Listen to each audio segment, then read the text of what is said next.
गोपालगंज और मोकामा का चुनाव नीतीश कुमार, तेजस्वी यादव और भाजपा के लिए नाक का सवाल इसीलिए बन गया है क्योंकि मान लीजिए कि गोपालगंज में अगर महागठबंधन जीत जाती है तब भाजपा वाले किस मुंह से बोलेंगे कि 4 बार से यहां से हमारे विधायक जी जीत रहे थे। और अगर सोच लीजिए कि भाजपा वाले जीत गए तब जो महागठबंधन एक आदमी को प्रधानमंत्री के पद पर प्रोजेक्ट कर रही है और तेजस्वी यादव जो मुख्यमंत्री बनने का सपना देख रहे हैं वो सब कुछ तो चकनाचूर हो जाएगा।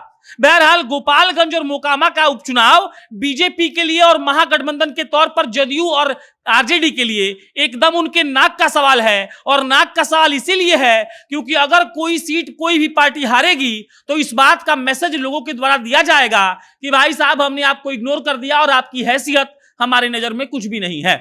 अब एकदम ध्यान से आपको इस वीडियो में हम ये कुछ समझाएंगे, लेकिन उससे पहले नमस्कार स्वीकार करिए। ये वीडियो मां भवानी डेकोर प्राइवेट लिमिटेड के द्वारा प्रायोजित है। मां भवानी डेकोर टाइल्स, मार्बल और ग्रेनाइट बेचती है। अगर आपको भी अपने सपनों का घर बनवाना है तो मां भवानी डेकोर से टाइल्स और मार्बल खरीदिए। अगर आपका घर मुजफ्फरपुर से दूर है तो ये लोग आपके घर पर भी टाइल्स और मार्बल पहुंचा देंगे, वो भी बहुत कम दाम में।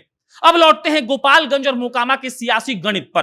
पहले मोकामा की बात करते हैं। मोकामा का सियासी गणित सिर्फ और सिर्फ अनंत सिंह है और इसके अलावा कोई नहीं है।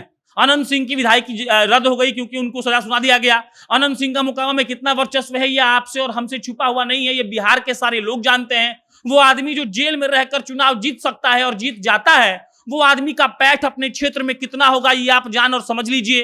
हालांकि जब उनकी सदस्यता चली गई है तो सबसे बड़ा सवाल ये है कि देखिए आरजेडी के कोटे में वो सीट जानी तय है, लेकिन आरजेडी टिकट किसको देगी इसका भी जवाब देखिए लमसम लमसम मिल गया है। अनंत सिंह की जो पत्नी है उनको आरजेडी टिकट देगी। अनंत सिंह की पत्नी को मोकामा में हरा पाना लमसम नामुमकिन के बराबर है, लेकिन भाजपा वाले वहां पर प्रचार करना शुरू कर चुके हैं। भाजपा वाले तो ये दावा भी कर चुके हैं कि देखिए मोकामा जीतकर हम लोग दिखा देंगे और ये बता देंगे कि अनंत सिंह को लोगों ने स्वीकार नहीं किया। अब सवाल उठता है कि देखिए क्या होगा अगर मोकामा में आरजेडी अनंत सिंह की पत्नी को टिकट देती है तो क्या बहुत आसानी से आरजेडी जीत जाएगी? इसका जवाब है नहीं। अनंत सिंह की पत्नी बहुत आसानी से मोकामा में नहीं जीत सकती हैं। भले ही अनंत सिंह का बहुत बोलबाला हो, अनंत सिंह को लोग मानते हो, अनंत सिंह का भय हो, अनंत सिंह बाहुबली हो, लेकिन यह बिल्कुल कहीं से भी सही साबित नहीं हो सकता है कहकर कि देखिए उनकी पत्नी बहुत आसानी से जीत सकती है। भाजपा वहां पर एड़ी से चोटी तक का जोर लगा रही है और अगर परिणाम की बात करें तो परिणाम कुछ भी हो सकता है। बहरहाल लौटते हैं गोपालगंज पर।